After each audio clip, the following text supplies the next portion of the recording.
bayan, alamin na po natin ang weather update sa mga oras na ito. May namomonitor ang pag-asa na isang low pressure area sa silangang bahagi ng ating bansa at kung ito ay may tsansang maging bagyo at hahatakin nga ba nito ang hanging habagat, sasagutin po yan sa atin ni Pag-asa weather specialist Benison Estareja.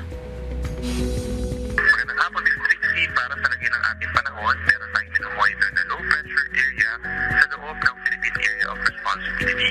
As of 8 in the morning ay huli itong namataan at 910 kilometers silangan ng extreme northern Luzon. Meron itong katamtaman na tsansa na ma-develop bilang isang tropical depression or mahinang bagyo at kung sakasakali ay papangalanan na po ito na bagyong Pilandok o yung magiging panglimang bagyo for the month of August.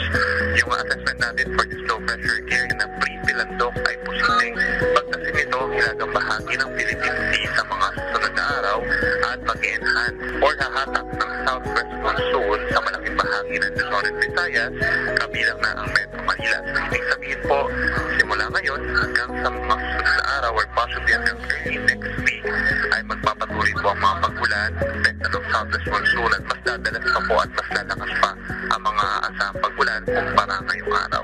Within the next 24 hours, mataas ang tsansa ng mga occasional rains over Benguet, La Union, Pangasinan, Zambales, Bataan at Occidental ng Mindoro.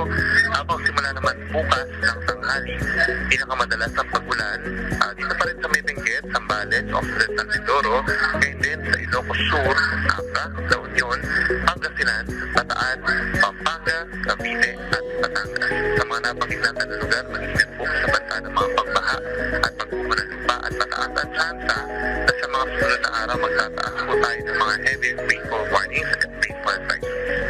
Dito ng bahagi ng Luzon, Las Western Visayas, and Negros Island region, maulap ang kalangitan for most of the time within the next 24 hours. Nataasahan po ang mga kalat-kalat na ulan, mga light to moderate rains and thunderstorms. So magbawas po ng payo mula labas sa bahay at again, mag-ingat po sa banta ng mga flash floods or landslides. Narito naman ang lagay ng ating mga tao.